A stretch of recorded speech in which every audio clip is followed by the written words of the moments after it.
Okay, they're 13 and 16, and as of this recording, the sixth I'll make it. I will make a gentleman's bet with you that they will not be a top 8 seed. Okay. If they make the play-in as the 10th seed, great for them. I will make a gentleman's bet with you that they are not a top 8 seed, which means that any other year besides last year, they would not have made the playoffs. All right. So if they make the playoffs, what should I make you do? You got to spend a good 2 minutes, solid 2 minutes, completely praising the Knicks. Sure. Okay. I'm going to say bing bong for 2 minutes. We'll be good.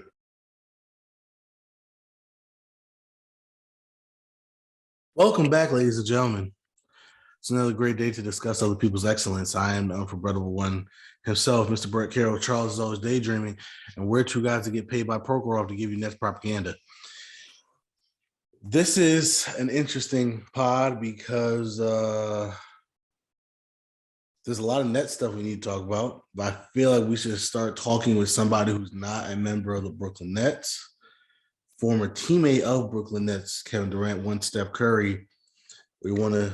That's how you introduce him, former teammate of current Nets star Kevin Durant. Yes, that's exactly how I'm going to introduce him. The disrespect, yo. That's exactly how I'm going to introduce him. And I hope Devon watches this. He's the biggest Steph Curry fan. I hope he watches this pod. Steph Curry, former teammate of Brooklyn Nets and current MVP, Kevin Durant. I don't care what you say. Kevin Durant's the MVP right now. Steph Curry broke the... Well, right now, Steph Curry's averaging 27, 5. Yeah, Steph Curry and Kevin Durant's averaging more. So it doesn't matter. Point of the matter is, right now, the MVP is going to Kevin Durant. I don't care. But what Steph Curry did is break the all-time... What's the Warriors' record? What does that got to do with anything? It's the best in the league. Okay. It has a lot to do with when we're talking about the MVP, you know. You're right. In the drafting like Brooklyn's 500 here, the 20-8. Whoa. Well, I'm just saying, like, you can't just say KD is the MVP. I want him to be the MVP. He's the MVP. He's the MVP. He's the MVP. We're going to get to that in a little. I'm trying to give Steph Curry his props, and you're sitting here arguing about the MVP. We ain't get to that yet, okay? Point of the matter is, Steph Curry, with the shot, has shot more three-pointers and made more three-pointers than anybody in NBA history. Now, is that a huge stat because the three-point line and the three-point generation kind of started in the current eck of the league? Yep. But Steph Curry is a big part of that. So he still should be the three-point king right now and should get the credit he deserves for being the three-point king right now. Passing Ray Allen for all-time three-pointers made, did it at the Garden in front of Ray Allen with Reggie Miller, of all people, calling the game. I thought it was a great moment because obviously it's Steph now number 1, Ray Allen number 2, Reggie Miller 3 all time, and three-pointers made. It was a great moment, and congratulations to him, man. Real talk in all seriousness, because that's huge. We grew up. We're still old enough to remember an era where you didn't really shoot three-pointers like that. So guys like Reggie Miller and Ray Allen, those were like deities in the fact of shooters because, like, oh, my God, they're shooting better than anybody else. Now everybody's shooting a bunch of threes, and I hate to say it, but by the time it's all said and done, Reggie Miller and Ray Allen are going to be way down the bottom in terms of three-pointers made because everybody's coming into the league now shooting a ton of threes, making a ton of threes. And so it's unfair to those guys. They were the last of their era in terms of people that only shot maybe 10 threes a game. Guys now are shooting 15, 20 threes a game. There's dudes now, that's all they do is shoot threes. So yeah, but no one shoots like the chef. Nobody. Steph Curry is the greatest shooter of all time. Yes. There's people that are trying to throw shade at Steph Curry. Oh, he's not a top 3-point guard of all time. Well, number one, everybody's listing is the most subjective thing you could possibly do, but it's even more annoying when it comes to point guards because you could just make the argument you value assists for point guards more than points, and then you completely disregard everything Steph Curry brings to the table, which is ridiculous because, like you said, we're a little bit older. Steph Curry, I've got to see his whole career. I was out of high school when he was a rookie. Like, I've watched his whole career. I grew up hating Reggie Miller and being a Ray Allen fan. So it's not like I have some bias. Like I hate Reggie Miller because he's so damn great. Like if he was nobody, I would not bring him up randomly. It's obviously a love-hate thing, right? Like with all that being said, Steph Curry is already top 10 all time. Like we can do top 10. Top 10 what? Top 10. All, like players? Yeah. Of all time. Any era. If he like so when we do the any era thing, right? We're accepting that they're at their prime and they're bringing whatever they bring to the table talent-wise. Right? Mm-hmm. Whenever we talk about if we throw Shaq back in the 50s or we bring Bill Russell to now, we bring their whole talent, right? In any era, Steph can score. Like they're fouling him out by the three. If we put, were we really going back to the time before the 3-pointer? Like we're gonna just do that to discredit what he is because he averaged over 50% shooting from three for a season. No, he's. You have to put him in at least a 3-point era because that's not fair. Yeah. So but I'm saying, like, as far as we talk about talents, Steph Curry is an all-time talent. Like, there's nobody else that is Steph Curry. All-time talent, yeah, top 10. I think that's a stretch. I think that's but it's all said and done. Yeah, I think that's a huge. I don't know, man. I don't. Top 10. Because hold on, there's people that put Allen Iverson top 5. Like we're not. And I'm not. Well, those people need to sip on a juice box somewhere. There's people right now that like as we talk about this, where Steph Curry is in the greatness of greatness. There's people that will argue that John Stockton is a better point guard than Steph Curry. Congratulations. I don't care. Steph Curry. Wait, well, hold on. Are you saying top 10 point guard of all time or top 10 player? That's two different things. Well, I've been corrupted by one of my friends who's taught me not to include centers in their top 10. So I'm not including centers when I say that. Scurbs and calling. Why would you not include centers? I don't know. That doesn't make sense. They're a position on the floor. Yeah, but like, I don't know. Like that's how I've been trained in this argument, just to point out my own bias right now. So you have no Shaq. No, Shaq's in my personal top, but I said top 10 just now. I didn't mean big men in it. So to clarify, I'm saying you said no center, so no Shaq, no Kareem, no. When I say top 10, yeah, there's no Kareem or. Oh no, in my personal top 10, Shaq's in there.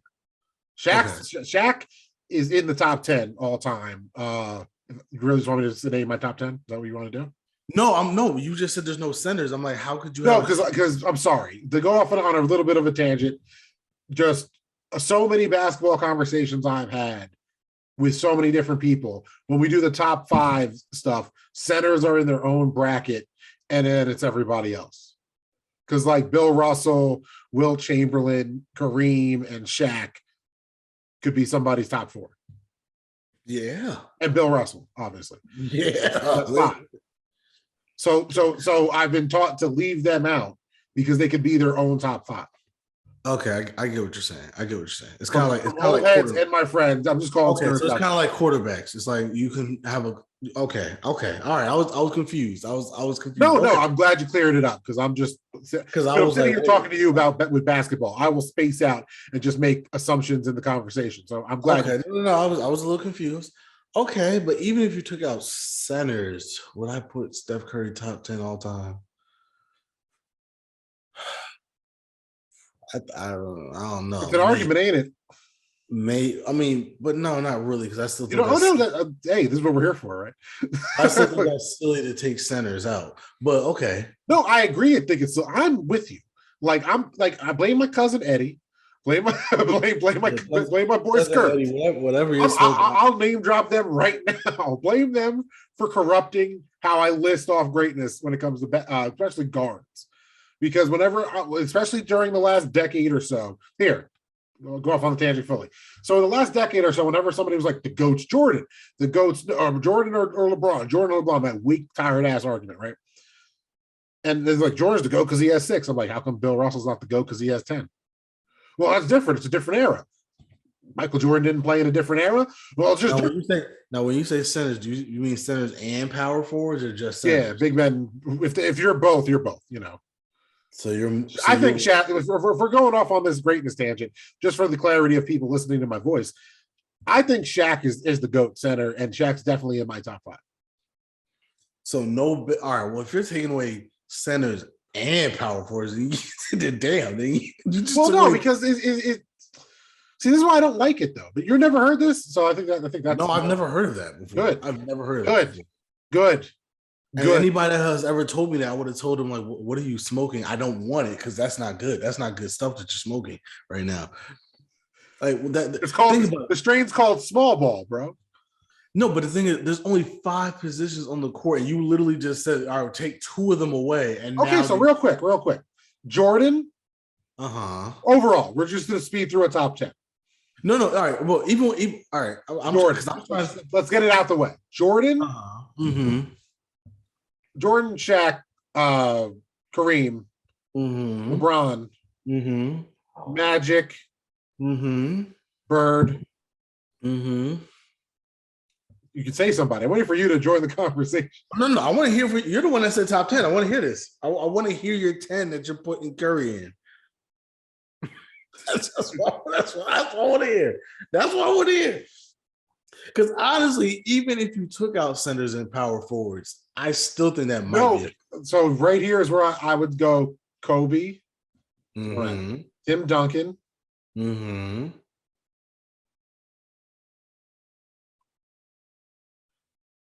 then that's where the last 2, I think that's where the Steph Currys and Kevin Durant start creeping into this conversation.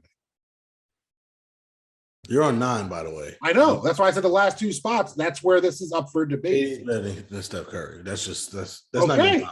So that's 9. So if I said KD 9, Steph Curry 10, you're going to tell me. No, I'm saying you were on 9. Okay, but that's where I wanted to get to. Because usually when we do the Hall of Fame conversation, it's like, oh, hell no. If you know what I mean, like if you got to think about it, they're not. And you took a moment and you're like, oh, hell no. And I'm saying I'm at 9. And if I say KD and then Steph Curry, that's just argument's sake, that's my 10. So no, you were at 9 as in the next one name would have been 10. So KD would have been 10. Oh, I miscounted. My bad. That's what I was saying. Okay, so if Steph Curry is 11 and wins another, Steph Curry's not 11. Steph Curry's not 11. We're missing people. You're missing people. But Steph Curry's not 11. So name somebody. That's what I wanted you to do. Okay. You said Jordan already. You said LeBron already. You said, and this is not in any order. I'm just saying. You said LeBron. You said MJ. You said LeBron. You said Magic. You said Bird. You said Kareem. You said Will. You said Shaq. I didn't say Will. I didn't say Will. You didn't say Will. I didn't say Will. Okay, well. You dropped 100 points on janitors, and you were 7 foot tall. Congratulations. You got your ass busted by Bill Russell. Okay, Bill. I didn't say Bill. No, I'm saying you said Bill. Yeah. Okay. Shit. I gotta start over now. So MJ. Great podcast. At least you guys know we're actually doing this in real time. MJ, LeBron, Magic, Kobe, Shaq. Let's just get the 5 out the way that we know everybody's gonna put somewhere. Kobe, Shaq, yeah, here they are. Okay, we said Bird. So Bird. We gotta go Kareem. Tim Duncan. We said right. Tim Duncan. That's 7. Bill Russell. Bill Russell. That's Bill Russell. Bill Russell. We didn't say Bill Russell. I thought you said Bill Russell. We didn't say Bill Russell. He wasn't. No, Bill Russell. So that's 9. That's 9 right there. Yeah. We still haven't said anything about the but you don't want Will. That's fine. If we're doing a draft right now, you're taking Will Chamberlain over Steph Curry. Really? Well, I'm saying we still haven't said anything about the Karl Malones of the world. We still Fuck Karl Malone. He ain't no top. Hold on. Just relax. The Kevin Durant's of the world. I said that. That's my whole point. You're going to say Kevin Durant, then you can say Steph Curry, and the list makes sense. All right, so I'll give Steph Curry 15. Because right now, my argument here, I said Bird to be political. Bird is, I do not, no, I'll take Steph Curry over Larry Bird. It's 2021, y'all. I'm sorry. I got LeBron James in that list. Like, if we're doing a draft right now, everybody's in their prime. Bird is a killer. So is the chef. That's my only argument here is that no matter who you're going to argue with me, it's Steph fucking just like Kevin Durant. It's Steph Curry. He's won. He's got the MVPs. He's not a traditional point guard. I don't care. I just don't care. Yeah, that's stupid. I don't care. He's not the crazy part about him is, let me see if I can he's averaged 8.5 is his best year, and that was in 2013, 2014 for assists. Mm-hmm. Everything else is around 6, give or take. That's not great for a point guard. You know why I don't care? Look at his points and the percentage he's shooting at. That's ridiculous. Yeah, I mean, he's the greatest shooter of all time. It's not even a question. But I'm glad we did that because once you got to 9 or 10, hold on, just think about this. I feel like we're still forgetting. I feel like I'm forgetting people. That's my point. But that's my point. You're not forgetting people because you made sure to bring up Will Chamberlain. I want to point that out. We should. For the context of a basketball greatness conversation, I'm not going to put him top 10 because the sport's grown. He's not Bill Russell. All the fucking LeBron haters that are going to really jaw about this.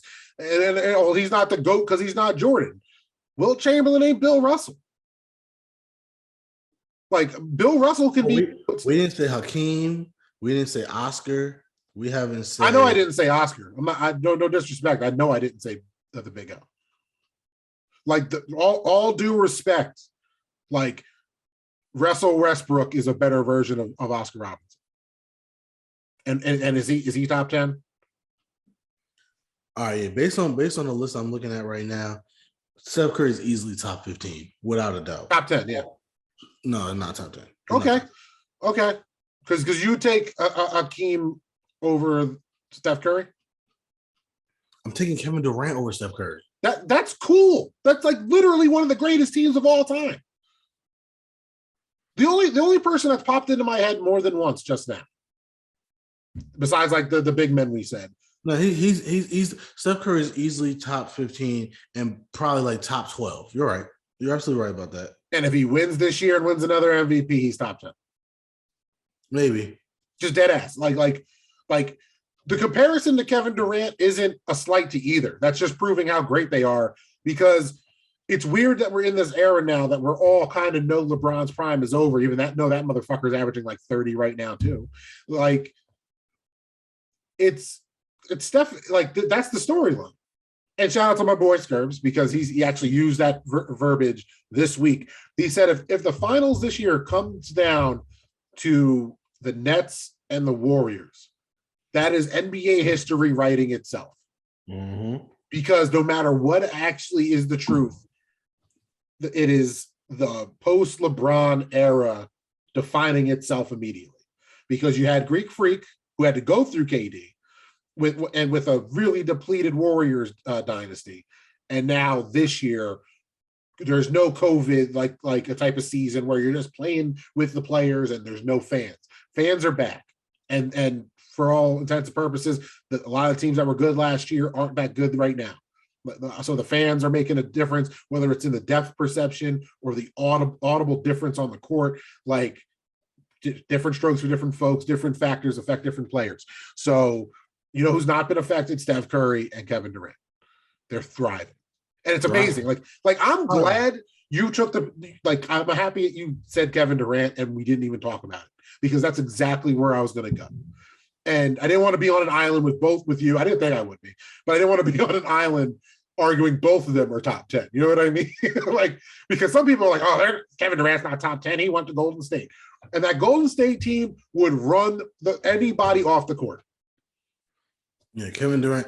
Matter of fact, the only reason why Kevin Durant is not considered top 5 is because he went to Golden State. And my point to how great Steph Curry is, if you're going to diminish certain critics, diminish KD's greatness for going to him, and Klay Thompson, he's underrated, but that Golden State Warriors team is the greatest team ever.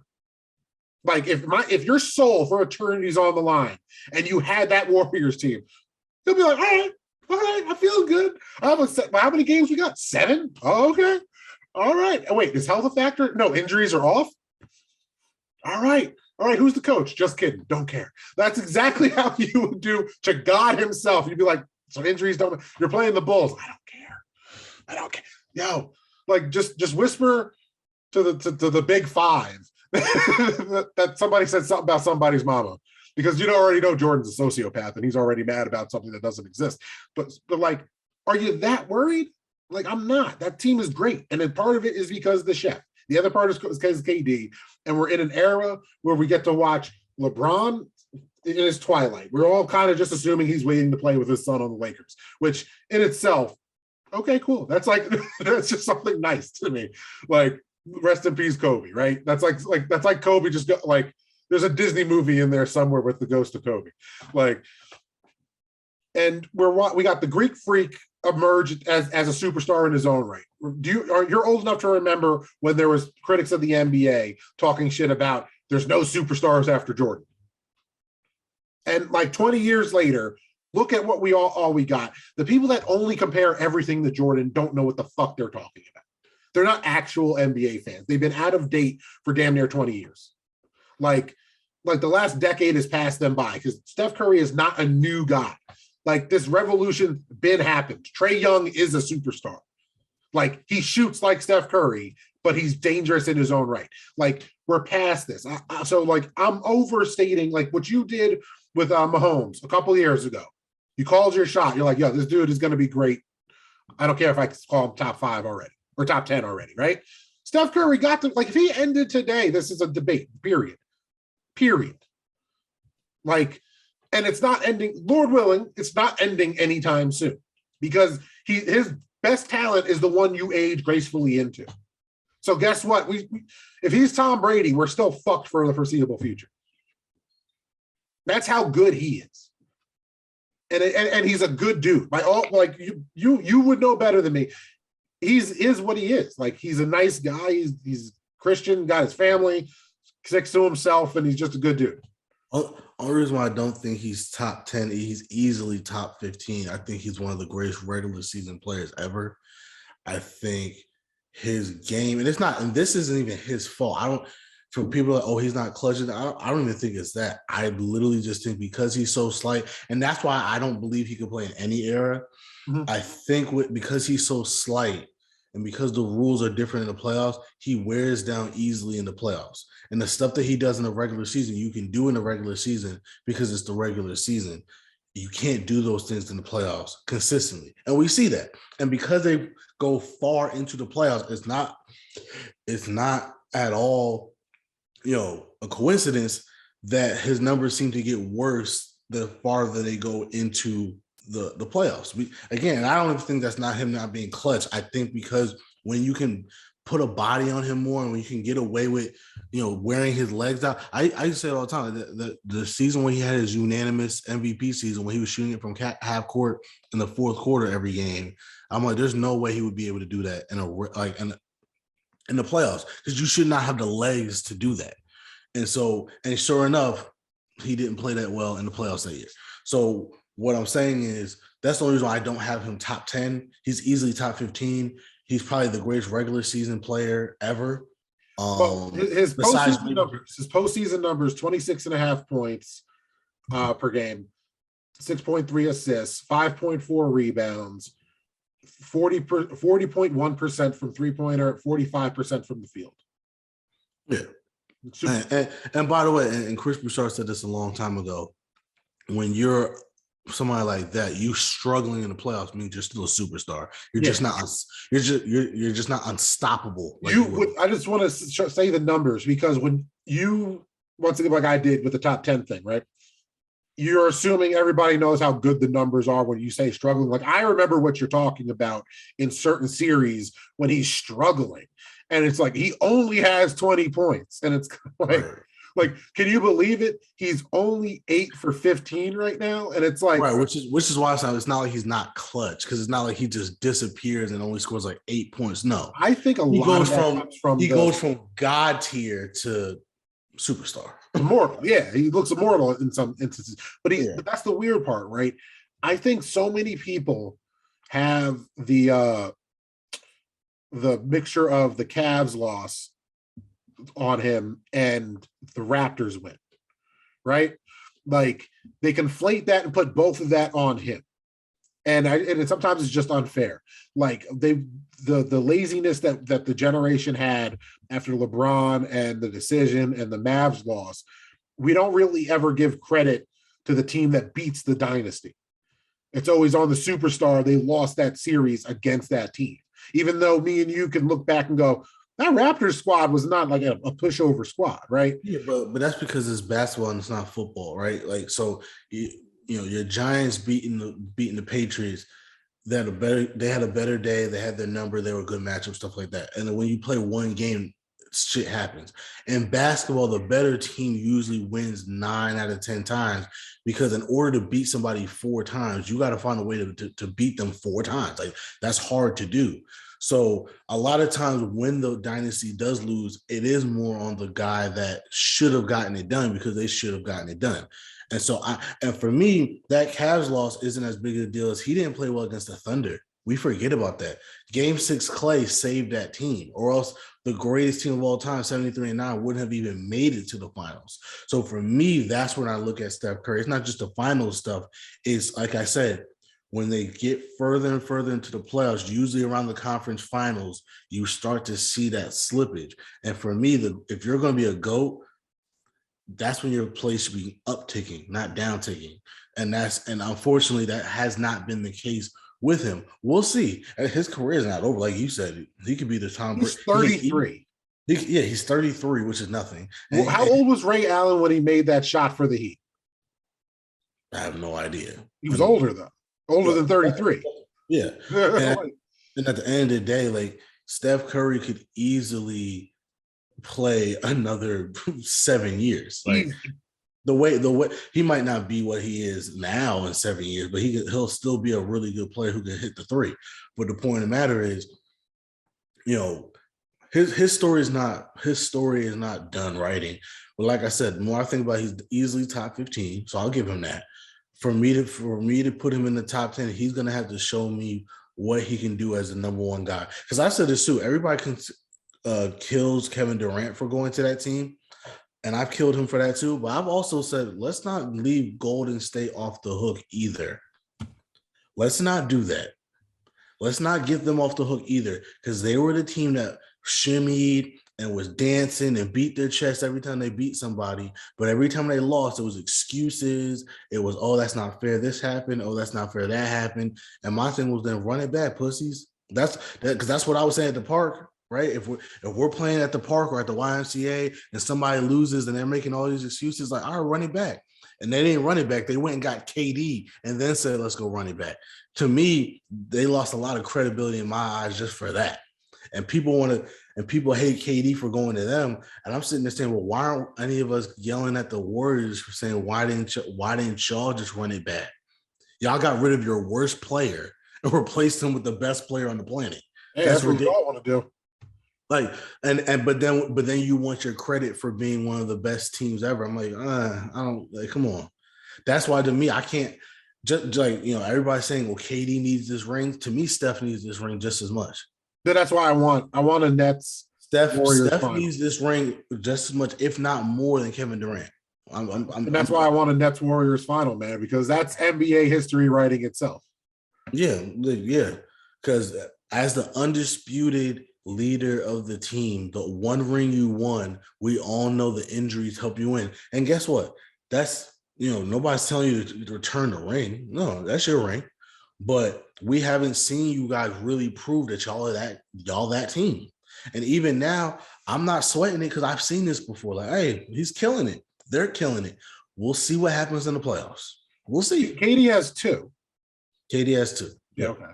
I'm like, in my head, I'm like, no, because I'm trying to do the years in my own head, because we're already on the 3rd year technically of Kevin Durant on the Nets, which has messed me up timeline wise because the first year wasn't there. That's why I'm like, why am I missing a year? Where is this going? But before we get on to the Nets, just want to read off Steph's highlights that he has right now at age 33. 3-time NBA champion, 2015, 2017, and 2018. 2-time NBA MVP in 2015 and 2016. 7-time All-Star. 4-time All-NBA first team, 2015, 16, 19, and 21. Two-time All NBA second team, 14 and 17. All NBA third team in 2018. Kind of seems like a slight now. You know what I mean? Like retrospectively hearing all those years, right? Two-time NBA scoring champion, 2016 and 2021. NBA steals leader in 2016. Made the 50-40-90 club in 2016. Two-time NBA three-point champion, 2015 and 2021. And then all-rookie first team, 2010. NBA Sportsmanship Award, don't know what that is, props. And NBA 75th anniversary team. Mm-hmm. And then consensus All-American in 09. Consensus second team All-American in 08. NCAA season scoring leader in 09. Like, and then the college accolades. Like, dude, he's already there. I don't need to. That's why I started this conversation off top 10. Like that's what he is. But top 15. We move on. We're going to talk a little bit about Kevin Durant in a second, because with the news that broke before we started recording today, when we were recording the bullshit at work, like literally you can see my reaction on the YouTube of that video when it goes up. Kyrie's coming back part-time. And you heard me say that's not going to work. Chemistry, yada, yada, yada. Well, since I said that into this microphone, injuries and COVID.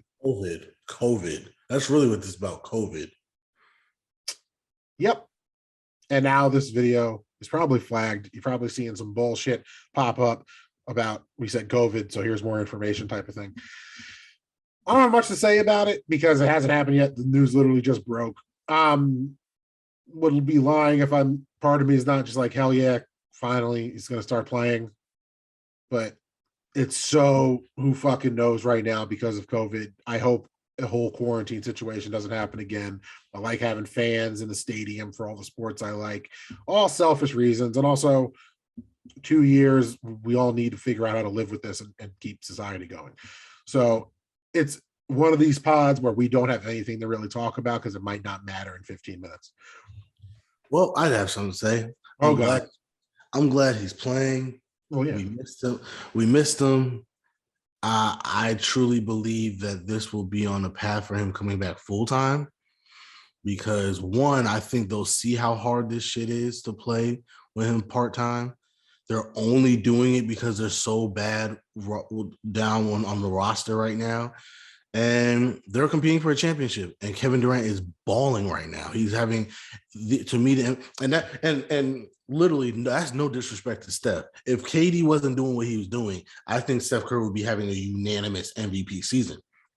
Kevin Durant is balling. KD's 29-7, 7.9 rebounds, and 5.9 assists. So pretty much 38-6. Right. And KD's balling so well that it's like, yeah, Steph, I'm sorry, I got to give it to KD.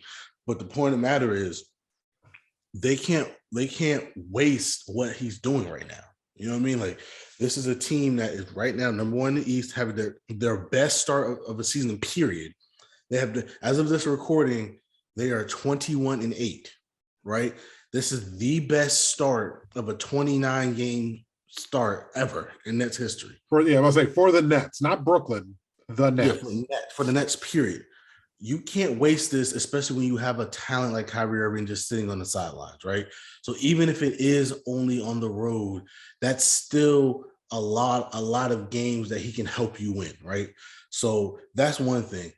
Two, with you're going to see him in the Nets jersey, right? And I was getting excited for you.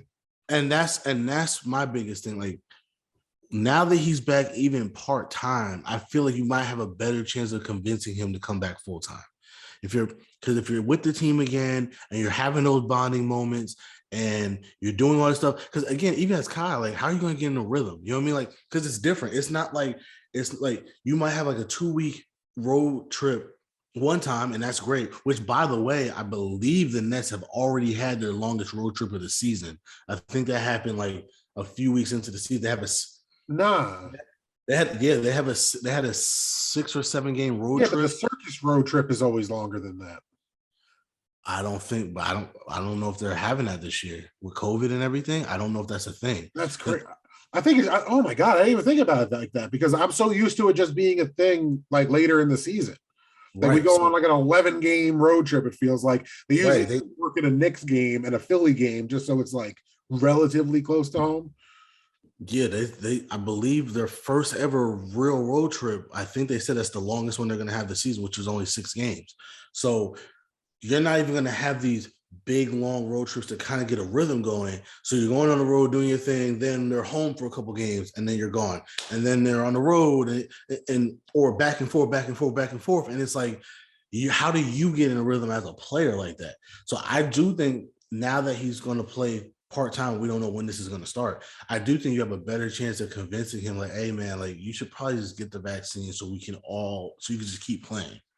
So I really, me personally, I've said this on the pod before. I just want to see him in that throwback jersey. I think that's There his it is. legacy. There's the truth, everybody. But no, I'm serious. I said this before. I'll say it again. To me, that's his legacy. That is his legacy.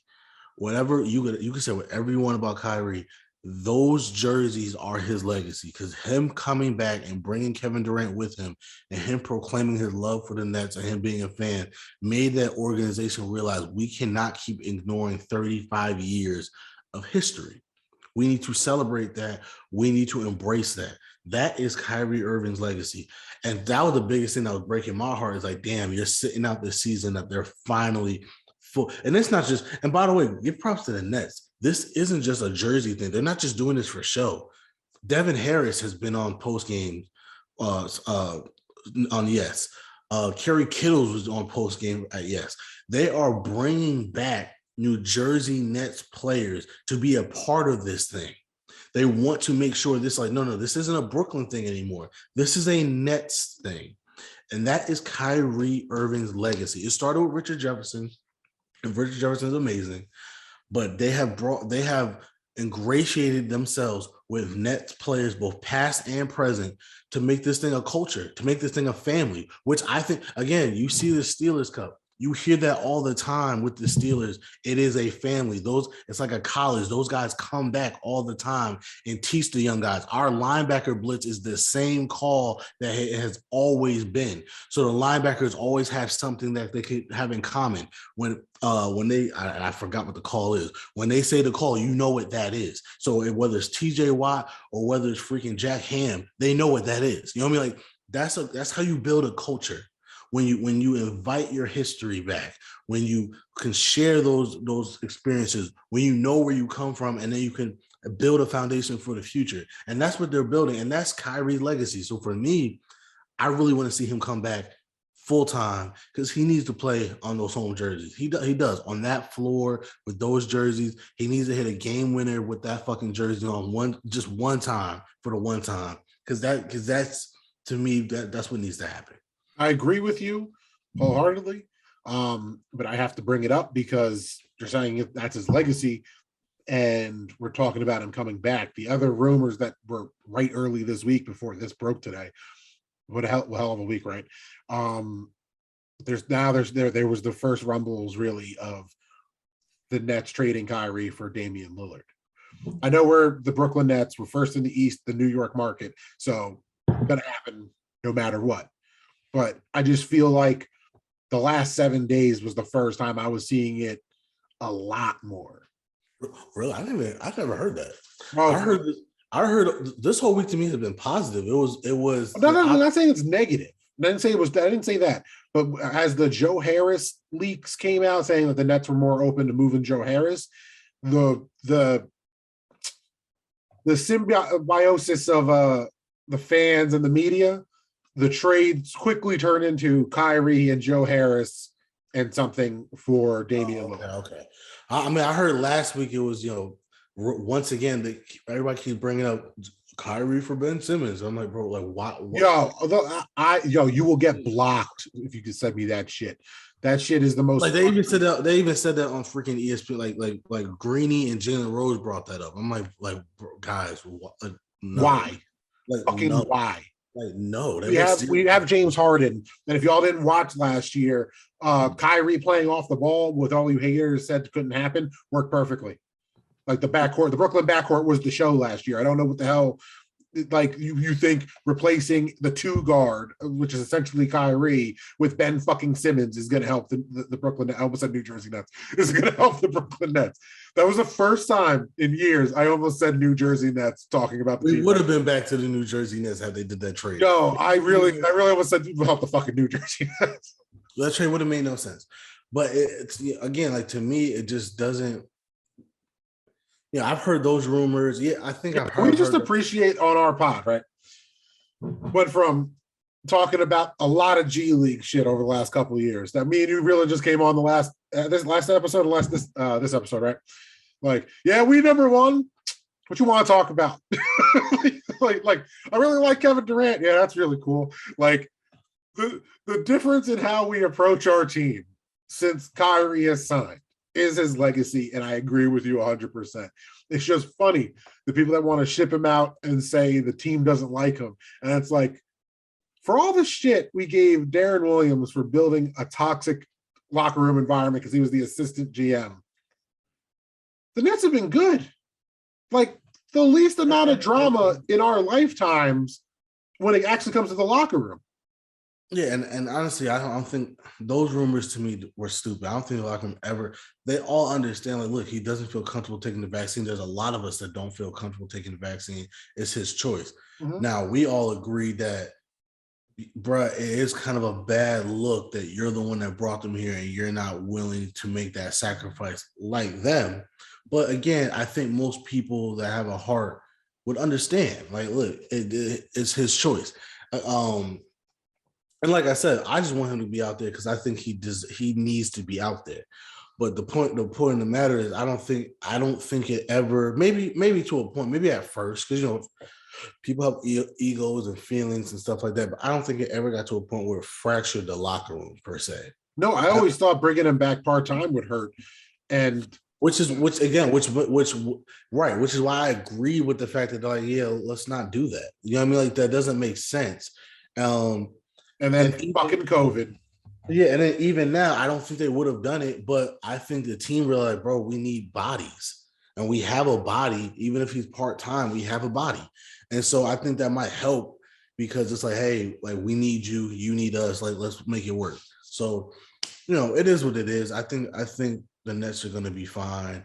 I'm excited to see him play. Obviously he's a showstopper, man. He's also on the NBA 75 team. They just, deleted him, which I think was so corny and petty just because he didn't want to take the vaccine.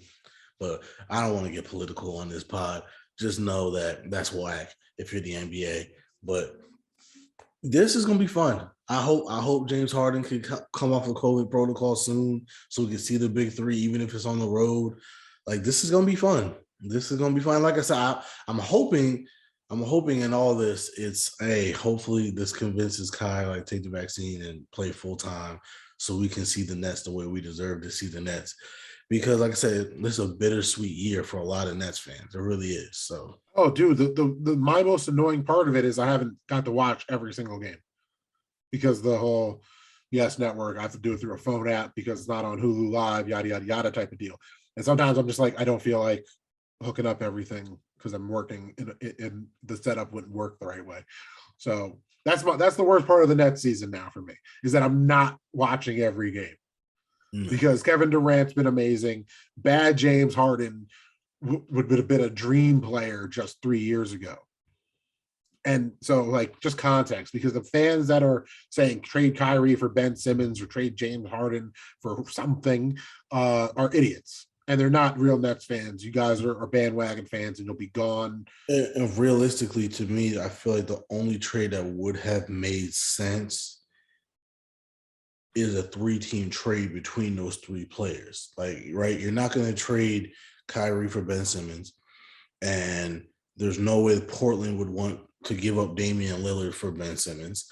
So to me, if you were doing something like that, it would have been a 3-team trade in which Damian Lillard was in Philly, Kyrie was in Portland, and Ben was in Brooklyn or something like that. But even then, like, if you're Brooklyn, I don't want Ben on the team. I don't. Yeah, like, why would you do that trade? That just doesn't make sense. Or even if it was Damian Lillard in Brooklyn, Ben Simmons in Portland, and Kyrie in Philly, like, Why Yeah, I would mean, I give that to Philly? Like, that's the craziest part about that trade, because I've seen that's what that type I'm of shit saying. too. It's like, why are you giving like Joel Embiid, Kyrie Irving? Or Damian Lillard. Like, it wouldn't make sense. It wouldn't make sense. Like I said all the time, that's like the Ravens and the Steelers. Like, so for instance, the Ravens need running backs. We need offensive linemen. That's like the Ravens saying, hey, we'll give you our best offensive lineman for Najee Harris. Cool. We got better. We just gave them Najee Harris. I'm not doing that. I'm not. I'm not. I promise you, I'm not Yo, doing the Ravens fans everywhere like just lick their lips like, if we had Najee Harris, like, wait, there's a Ravens fan somewhere that has a Madden team that they have Najee Harris and like Derrick Henry on. Like, that's their like, running backs. I don't care if we're like, oh, our offensive line got better. Great. You just gave Najee Harris to the Ravens.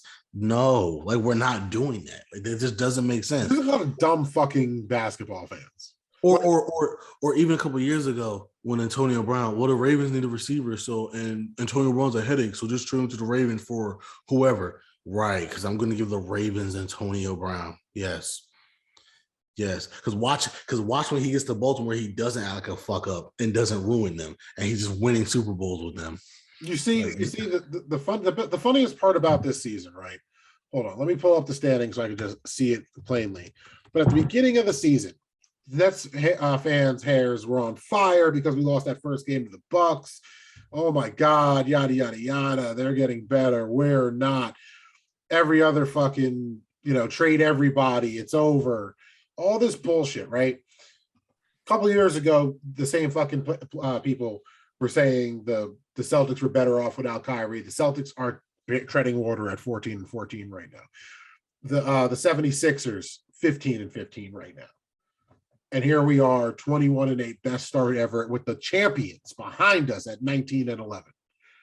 Like, we're good, and we're going to get better with if the big three play together. Like, this is our year, and the only team that seems to be actually in the Nets' way, if everyone's healthy, even besides the Bucks, obviously in the conference. I mean, on the other side in the West, are the Warriors, and that's because of the guy we opened the pod with, Steph Curry. Like, everybody knows that. also announced Klay Thompson's coming back, I think, next month too. So beast. And I want to say, like, shout out to the Suns too. They're 23-5. Like, I'm no disrespect. Like, they're serious, but we're going to see if they're more like the Jazz, kind of not as big of a threat when it comes to the playoffs. That seems to be the Jazz the last couple of years. The Lakers are still. I mean, the Suns made it to the finals last year, so we'll give them credit. I would be afraid if we face the Suns in the Suns are hungry, man. Very hungry, and they got talent. Yeah, it's gonna be interesting. I'm just glad we're gonna see Kyrie at least in a part-time position for now. Hopefully, it's full-time. I'm actually excited to see Klay come back because it's been a long stretch for Klay. So, oh my God, I want everybody back. The NBA has really learned the art of dominating headlines all year round. And right and this is usually when we get to like the first dog days of the NBA, right? Because it's like that January to February mark is kind of dog days, and then you have All-Star and everything. You rejuvenate yourself, and then February, March, April. So now that we're getting to the first dog days, oh, okay, Kyrie's coming back, Klay's coming back. So now we're interested. Like, they just know how to continue to stay relevant. Well, man. It's funny because a lot of fans don't really check in, like, emotionally until Christmas. Right. Like, they've been watching the games, but no one's worried about nothing. Like, this is the first week or two I've been starting to hear real worry among my Knicks fans friends about where they're at, right? And mind you, they're 13-16. They're far from the trash that they've grown accustomed to over the last 20 years. So, and I'm saying that I believe in Thibs, and they can improve and be a playoff team. Maybe they're not a 4 seed, but I do. Gentlemen's bet. We'll bet some junk food or something on because Brett doesn't drink like that. We'll bet some junk food the Knicks make the playoffs. Oh, make the play. Okay. Well, when we say, are we talking play in or top 8? Play into the 7th seed somewhere, because I don't know how that shit's going to shake out with COVID injuries, and because right now, like, are the Knicks really that not like they're not the Wizards? Like, the Sixers and the Hawks are the only ones that I'm like, lost a lot of games lately. Lost a lot of games lately, and right Wow. above them, literally right above them in Where are order. they ranked right now? Where are they right They're now? 12th. Mm. Okay, they're 13 and 16, and as of this recording, the All right, sixth seed. I will make a gentleman's bet with you that they will not be a top 8 seed. Okay. If they make the play-in as the 10th seed, great for them. I will make a gentleman's bet with you that they are not a top 8 seed, which means that any other year besides last year, they would not have made the playoffs. All right. So if they make the playoffs, what should I make you do? You got to spend a good 2 minutes, solid 2 minutes, completely praising the Knicks. Sure. Okay. I'm gonna say bing bong for 2 minutes. We'll be good. That'll be fucking gold if you do. So I'm down. So fuck it. We struck radio gold here. Might have. You can find me at Never For Brett Me, NEVA underscore the Wait, what number. do I got to do? What do I got to do if they don't make the playoffs? Oh damn. If they don't make the playoffs, I mean, Freudian slip. Here you go. Here you go. Here you go. You guys spend 2 minutes praising Indiana. The whole state? No, the Pacers. Oh, okay. And Reggie Miller. Okay, good. Fuck the Colts. I got this. Okay, you got this. All right. You can find me at Never For Brett Me, NEVA. This is all timestamp. We got this all together. Underscore the number 4 BRETT underscore ME on Instagram and Twitter. Can't wait to hear Brett talk about the Becca and the Knickerbockers for 2 straight minutes, just praising them. Even if it's just saying bing bong over and over again. I can't wait for that. Find me at Not the Chuck D on all the socials, at _dope blog on Instagram, at the dope blog on Twitter, all one word, www.thedope.blog. This is Nets propaganda. And I'm genuinely happy that this is the second episode. We're still at the number 1 seed. So count your blessings, y'all. If they get top 8, it's probably because of injuries, but Cool. whatever. But yeah, they're not going to be a top 8 seed. I don't see it. Bing bong.